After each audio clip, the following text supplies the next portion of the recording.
వాళ్ళకు ఉంటుంది, 100% ఉంటుంది కార్యాచరణ. ఇప్పుడు ఆ 80 సంవత్సరాల ముసలిదాయి ఆవిడ ఒక మాటలు చెప్పింది, ఆవిడ మాటలు ఎంత అసభ్యకరంగా ఉంది చూసారా మీరు? ఆ 80 సంవత్సరాల ముసలిదాయి మాటలు, ఆ దువర్శ్రీ వాళ్ళ అమ్మ మాటలు విన్నారా మీరు? విన్నారా? చూసారా అడుగుతున్నాను, చూసారా?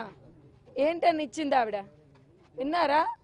మేమంట కార్యకర్తలతోనంట ఇంటిలోనంట మందు తాగంట, మేమంట సీసా పగలగొట్టంట, అతని మీదకి అటాక్ ఇవ్వడానికి వచ్చామంట, భగవద్గీత మీద చెప్పి ప్రమాణ ఆవిడ ఏమైనా జన్మ అంటూ మంచి జన్మ ఉంటుందండి నెక్స్ట్ ఆవిడ అనకూడదు?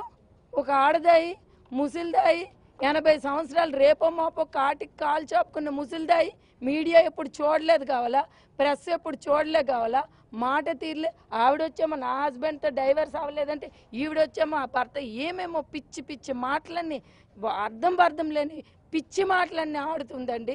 ఏంటది? ఒక ఆడదాయనే ఒక అనకూడదు, ఒక సంసార పక్షముగా ఉండే ఒక మహిళ ఆవిడ. అలాంటి తల్లి, అలాంటి కొడుకులు, ఇలాంటి వ్యక్తులు ఉంటే ఏమవుద్దండి సమాజం? మేమంట తాక్కుని అంటే మేమంట క్యాడర్ చెప్పు తీసుకొడతారులేండి వీళ్ళకి, వీళ్ళ అమ్మకి క్యాడర్ చెప్పు తీసుకొడతారు వీళ్ళకి.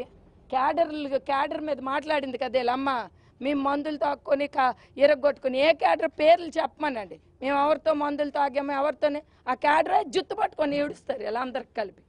ఏమనుకుంటున్నారు? ఒక విలువ పలువ మంచి చెడు లేదండి, పద్ధతి పాడు లేదండి మనుషుల మీద మాట్లాడేటప్పుడు. అంటే వాళ్ళకి ఏమైనా అలాంటి రాత్రి మందు తాగేసి వచ్చి ఒంటి మీద తెలివి లేకుండా వచ్చారు కదా, అందరూ గమనించారు కదా ఎంత దరిద్రంగా వచ్చాడో, పాప మీద ఎంత అసభ్యకరంగా ఎంత అటాక్ ఇచ్చాడో చూశారు కదా.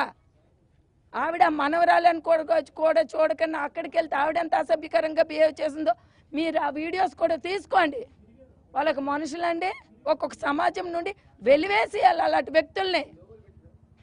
జగన్ అన్నకి నేను ఒకటే కోరుతున్నాను, ఇలాంటి వ్యక్తుల్ని దయచేసి ఇలాంటి కుటుంబంని, అలాంటి దువర్శ్రీని అలాంటి కుటుంబాన్ని ఇమీడియట్గా ఎమ్మెల్సీ నుండి సస్పెండ్ చేసి అలాంటి